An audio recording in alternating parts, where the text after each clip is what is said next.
দেখলে বৈদ্য, রাজসভায় আমাদের অপমানটা দেখলে? হ্যাঁ, সে তো দেখলাম মন্ত্রী মশাই। আমি তো বুঝতেই পারছি না যে গোপাল মহারাজকে কি মধু খাইয়েছে যে মহারাজ গোপাল ছাড়া চোখে অন্ধ। আরে আমরা যেন মহারাজের কাছে ফেল না, কিছু একটা করতেই হবে। আমার মাথাটা গরম হয়ে যাচ্ছে।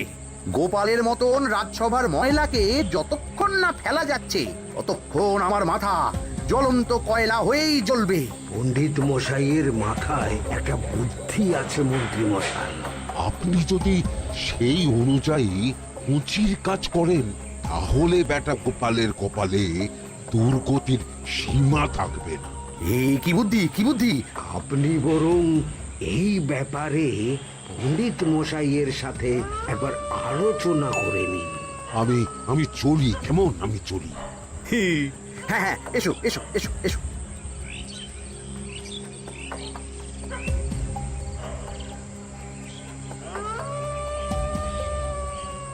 আরে ওই তো আমার বাঁ হাত ঘটা আসছে, ব্যাটাকে দিয়ে একটা কাজ করাতে হবে।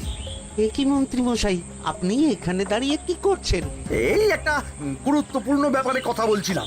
একটা একটা কাজ করতে পারবি? কি কাজ করতে হবে বলুন মন্ত্রী মশাই। আমাকে একটু ঠান্ডা জল, পাতিলেবু আর পুদিনার পাতা দিয়ে শরবত বানিয়ে খাওয়াতে পারবি? সেসব আমার ঘরে ব্যবস্থা করাই আছে। চলুন চলুন, আমার সাথে চলুন। হ্যাঁ হ্যাঁ, চল চল চল চল চল।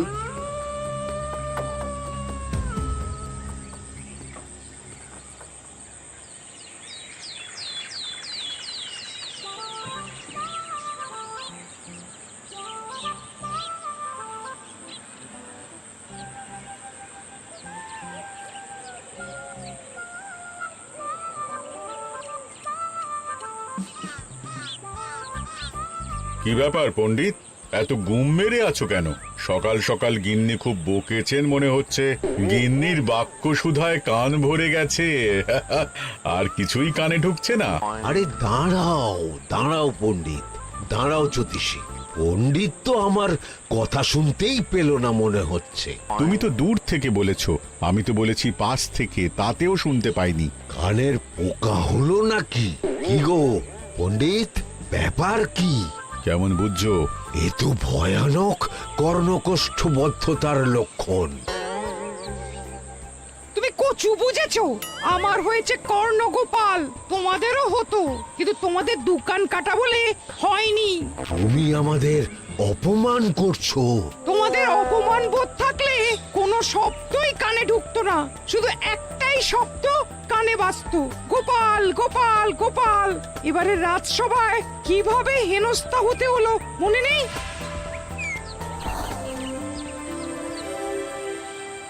মহারাজ, একটা ভিক্ষা আছে। ভিক্ষার জন্য কৃষ্ণনগরের রাস্তাই সবচেয়ে উপযুক্ত জায়গা গোপাল, তুমি বরং সেখানেই যাও। মন্ত্রী, মন্ত্রী মশাই ঠিকই বলেছেন মহারাজ। যে যার নিজের জায়গা থেকে কথা বলে। কুকুর বলে ভৌ ভৌ, বেড়াল বলে মিউ মিউ, কাক বলে কা কা। মন্ত্রীর ভিক্ষার জায়গা কৃষ্ণনগরের রাস্তা, আর গোপালের ভিক্ষার জায়গা মহারাজ কৃষ্ণচন্দ্রের দুয়ার। বলো কি ভিক্ষা? বাড়িতে পুজো আছে মহারাজ, খরচা অনেক, কিছু ঋণ আবশ্যক। যদি 100 মোহর। ঋণ তোমাকে আমি দিতে পারবো না গোপাল।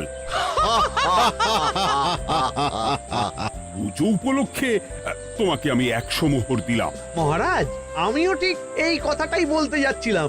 আমরাও তাহলে বাড়িতে পুজো করব। পুজোর জন্য আমাদের অনেক খরচ, তাই যদি... অবশ্যই অবশ্যই, কত ঋণের প্রয়োজন খাজাঞ্চির কাছ থেকে নিয়ে নিও, সুদটা আমি মাফ করে দিলাম।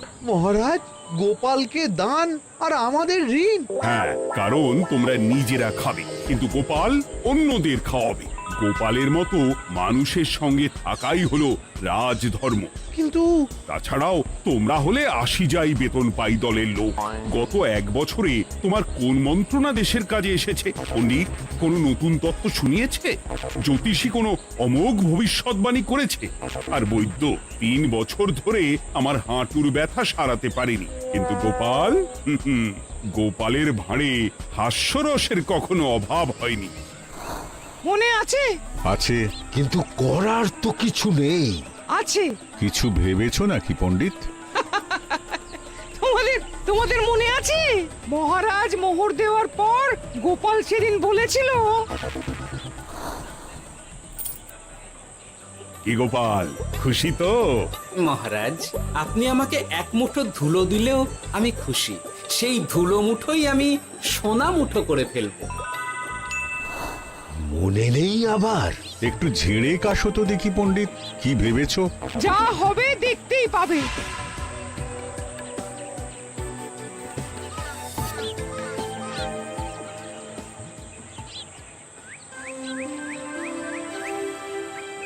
মহারাজের জয় হোক, মহারাজের জয় হোক।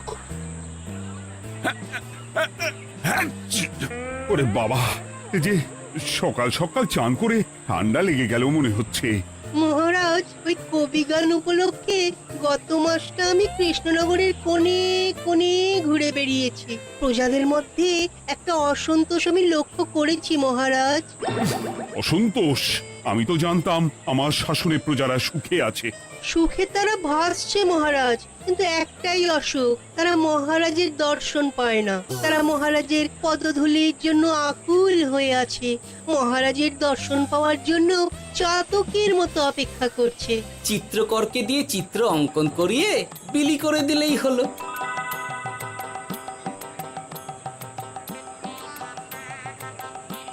খুব ধুলো হয়েছে মহারাজ, কিন্তু এত ধুলো। কালকের ঝড়ে ঢুকেছে। ঝাড়ুদা,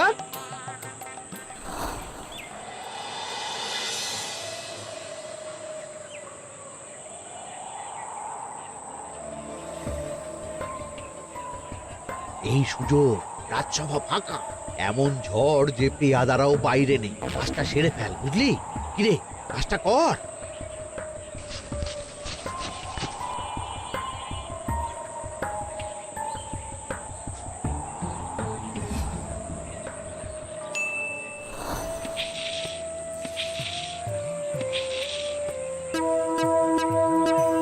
এত ধুলো!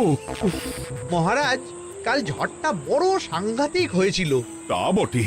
আচ্ছা গোপাল, তুমি বলেছিলে মহারাজ তোমাকে এক মুঠো ধুলো দিলেও সেটা সোনা হয়ে যাবে। এখনো সেই কথাই বলছি। মন থেকে বলেছিলে না মহারাজকে তেল দেবার জন্য? তেল দেওয়ার দায়িত্বটা তো আপনি নিজের কাঁধেই নিয়ে ফেলেছেন। আমি যা বলি সত্যি বলি। আজ যদি এই 4 ঝুড়ি ধুলো মহারাজ তোমাকে উপহার দেন, তখনও একই কথা বলবে? নিশ্চয়ই। মহারাজ, গোপালকে এই 4 ঝুড়ি ধুলো দেওয়ার হুকুম হোক। কি গোপাল, আমি তোমাকে যদি এই ধুলোর ঝুড়িগুলো দিই, তা থেকে সোনা আসবে নাকি? আসবে মহারাজ, মোহরের বস্তা আসবে। যদি না আসে, আপনি বলুন। তোমাকে কৃষ্ণনগর ছেড়ে চলে যেতে হবে। রাজি? আর যদি আমি পারি, তাহলে আপনাকে এই মন্ত্রীর চাকরি ছেড়ে দিতে হবে। কি রাজি? এই মন্ত্রী রাজি? রাজি। গোপাল? রাজি মহারাজ। আচ্ছা, আর কেউ মন্ত্রীর পক্ষে বাজি ধরেছেন নাকি? হ্যাঁ, আমি আমি আমি আমি ও গোপাল এবার যে মরণ কুয়োতে ঝাঁপিয়েছে, সেখান থেকে আর উঠে আসতে পারবে না। ধুলো থেকে মোহরের বস্তা আসবে, এ হচ্ছে গোপালের উন্মাদ রোগের শুরু। দেমাক দেমাক, মহারাজের পিঠ চাপড়ানি পেয়ে পেয়ে গোপাল ভেবেছে যে ও সব কিছু করতে পারে। এবার শুধু সেই দিনটার অপেক্ষা, যেদিন গোপালকে উল্টো গাধায় চড়িয়ে কৃষ্ণনগর থেকে বার করে দেব। এতটা নিশ্চিন্ত হবেন না মন্ত্রীমশাই। গোপাল কিন্তু হালকা কথা ছুঁড়ে দেওয়ার লোক নয়। কি বলতে চাইছো পণ্ডিত? ওই 4 ঝুড়ি ধুলো থেকে মোহরের বস্তা আসবে? না, তা বলছি না। অন্য জায়গা থেকেও তো মোহরের বস্তা আসতে পারে। তার সঙ্গে ধুলো মিলিয়ে দিলেই কেল্লা পথে। গোপালের নিশ্চয়ই কোনো পরিকল্পনা আছে। গোপালের সব পরিকল্পনার গোড়া মেরে রেখে দিয়েছি পণ্ডিত। ঘটা আছে গোপালের পেছনে, আর ঘটা আছে গোপালের বাড়ির পাহারা। লুকিয়ে কিচ্ছু করতে পারবে না। আরে ওই তো বটা আসছে। বেল্লিক, উল্লুক, তোকে আমি জল বিচুটি দেওয়াবো। গোপালকে ছেড়ে চলে এসেছিস কেন? ছেড়ে আসবো কেন মন্ত্রী মশাই? গোপালকে ওর বাড়ির সামনে ছেড়ে এসেছি। ওখানে তো ঘটা আছে। ও বড্ড ঘুরিয়েছে বেটা। কোথায় কোথায় গিয়েছিল গোপাল? 4 ঝুড়ি ধুলো নিয়ে বেটা বাড়ির উল্টো দিকে হাঁটা দিল। চললাম পিছু পিছু যাচ্ছিল কোন দিকে? নদীর দিকে, কিন্তু গোপাল দাঁড়ালো যদুর বাড়ির সামনে। এই যদু হলো সেই লোক যে লোকজনের বাড়িঘর কেনা বেচা করে আর লোক ঠকায়। আগে রাজধানীতে থাকতো। বেটা রাজধানী থেকে এই কৃষ্ণনগরে পালিয়ে এসেছে, এখানেও লোক ঠকাচ্ছে। কিন্তু বেটা এত চালাক যে কিছুতেই ধরা যাচ্ছে না। এইরকম লোককে ধরাচ্ছে হাতে রাখা ভালো নয় কি মন্ত্রী মশাই? সে তো জানি, কিন্তু ওর ওপর মহারাজের কড়া নজর আছে। এখন ওর সঙ্গে সম্পর্ক রাখা খুব ঝুঁকি। যাই হোক, তারপর? হ্যাঁ তারপর যদু, যদু রে, গোপাল খুড়ো, আরে তুমি এখানে কি করছো? দেখতেই তো পাচ্ছিস ধুলো, তবে যে সে ধুলো নয়, মহারাজ কৃষ্ণচন্দ্রের পদধূলি। শুনিসনি বোধহয় এখন কৃষ্ণনগরে সবচেয়ে বেশি চাহিদা মহারাজের পদরেণু। আচ্ছা, মহারাজের পদরেণু নিয়ে যাচ্ছ কোথায়? এই ছোট ছোট পুলিন্দায় ভরে কৃষ্ণনগরের প্রত্যন্ত জায়গায় যেখানে প্রজারা মহারাজের সাক্ষাৎ পায় না সেখানে বিক্রি করব। তোমার কি মাথা খারাপ? পায়ের ধুলো বিক্রি হবে?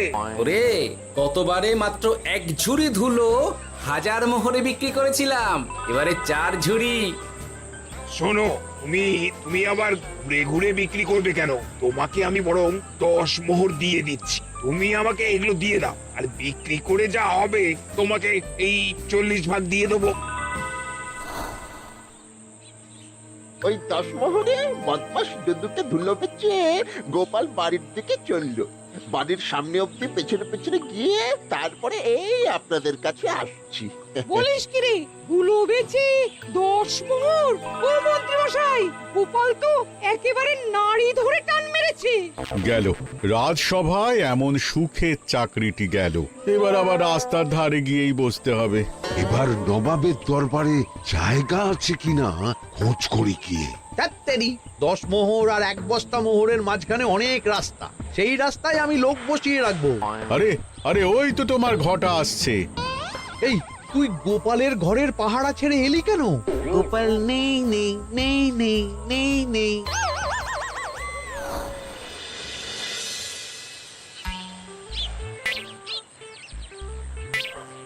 আরে, ভয় পেলি নাকি?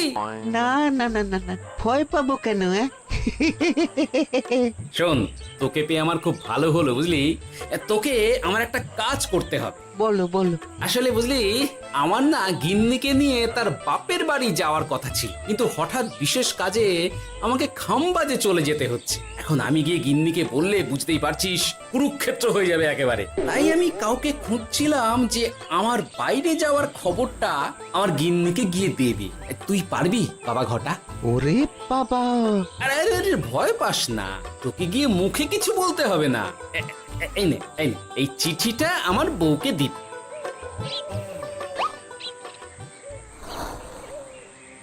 কৃষ্ণনগর ছেড়ে চুপি চুপি চলে যাচ্ছি, চালাকিটা দেখেছেন? ওসব চালাকি আমি তুড়ি মেরে উড়িয়ে দেব। কি করবেন? চারিদিকে আমি অশ্বারোহী গুপ্তচর পাঠাচ্ছি, গোপালকে কোনো চালাকি করতে দেব না।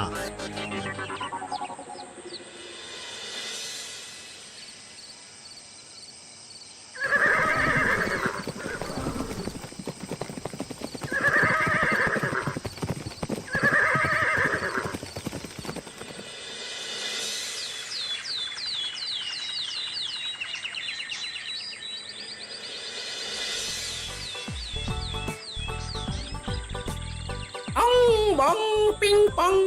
হ্যাঁ, ও যে বাপ যে, এ আবার কি বলে? মানে বুঝিতে পারিলে না? অং বং পিং পং অর্থাৎ আইসো আমার নিকট বিদেশি জাদু শরবত আছে, ইহাতে তৃষ্ণা নিবারিত হয়, শক্তি বৃদ্ধি হয়, ঘুম ভালো হয়, সম্পর্কের উন্নতি হয়, জামা কাপড় ফর্সা হয়, তু শব্দ না করে সকাল সকাল কষ্ট পরিষ্কার হয়, মূল্য মাত্র 1 মোহর।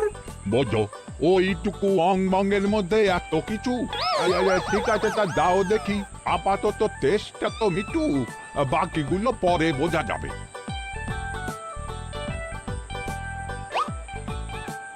আহা বড় ভালো খেতে তো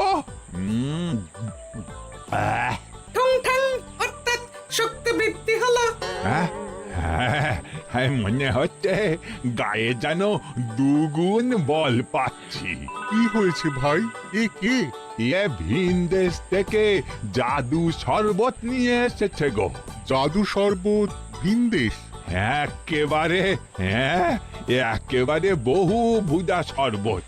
খেলে তেষ্টা যাবে, গায়ে জোর হবে, ঘুম হবে, সম্পর্ক ভালো হবে, জামা কাপড় ফর্সা হবে, সকালে হ্রাস করে পেটও পরিষ্কার হবে। সে কি? দাও গো ভাই, আমাকেও দাও। গুড় জল, সঙ্গে একটু ভাজা মশলা, আমচুর আর বিট নুন, শুদ্ধ দেশি জিনিস।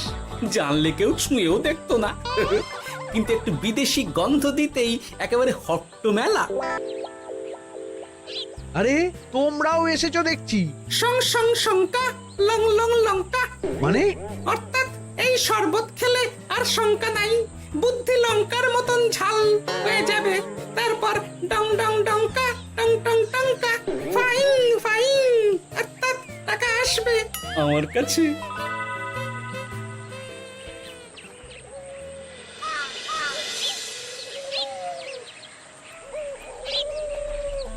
ঝপ ঝপ ঝপাং, ভট ভট ফটাং, অর্থাৎ উহাকে দৌড়িয়েছো কেন?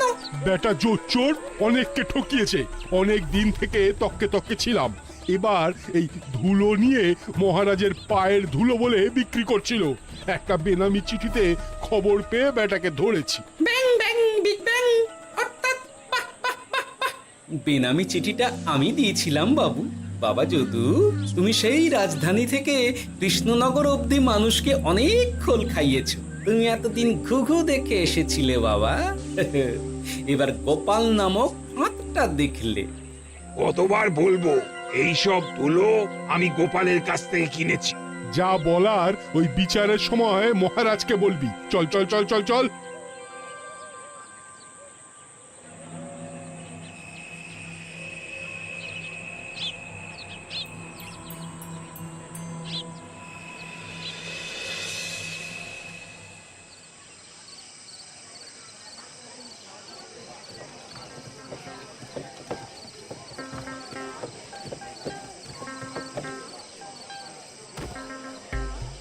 ঝন্টু মন্টু ননাংফু। নাও ঠেলা। সাহেব বলে কি ফু দিয়ে দিতে হবে? কি বলছো সাহেব? বুঝতে পারছি না, কোথায় ফু দেব? ঝন্টু মন্টু ননাংফু, অর্থাৎ লবণ আছে? আছে আছে সাহেব আছে। কত লাগবে? ভান্ড ভরি আন্ডাকারি, অর্থাৎ যা আছে সব।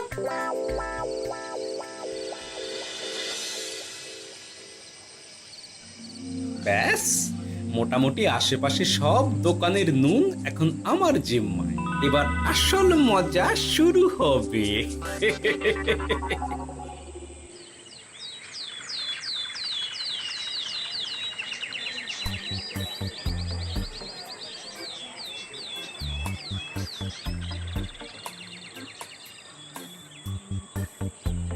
নুন আছে? না হুজুর, গোটা কৃষ্ণনগরেই নুন নেই। ওই দেখো, পুরো রাজসভাই বাজারে জড়ো হয়েছে। শান্তামনা, শান্টু মন্টু। আবার কি বলছে রে বাবা?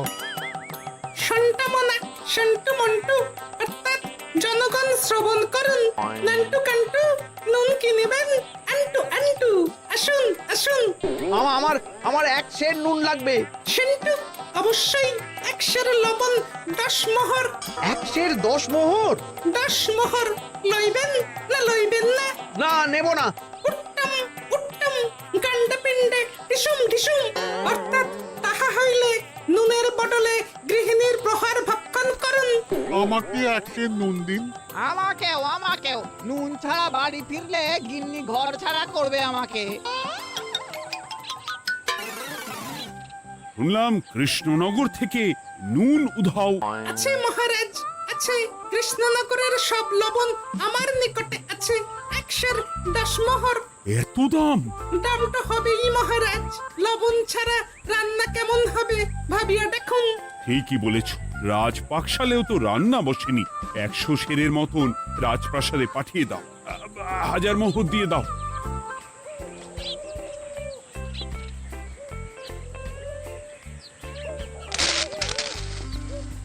ব্যাস, 1 বস্তা মোহর হয়ে গেছে। গোপাল? হ্যাঁ মহারাজ, গোপাল, যে 4 ঝুড়ি ধুলো থেকে 1 বস্তা মোহর রোজগার করেছে। ইয়া বাত! চলো রাজসভায়, পুরো গল্পটা শুনতে হবে। সকলেই এসো তাহলে রাজসভায়। কিন্তু মহারাজ, যারা বাজি হারলো তাদের তো চাকরি গেছে, তো তারা রাজসভায় যাবে কি করে? ঠিক ঠিক ঠিক বলেছ। আর যারা বাজি হারলো তারা বাদ, বাকিরা চল। এই সেরেছে, গোপাল তো আবার বাজি মেরে দিল। ও মহারাজ, আমাদের দেখুন। ও মহারাজ, আমাদের দেখুন। ও মহারাজ। হ্যাঁ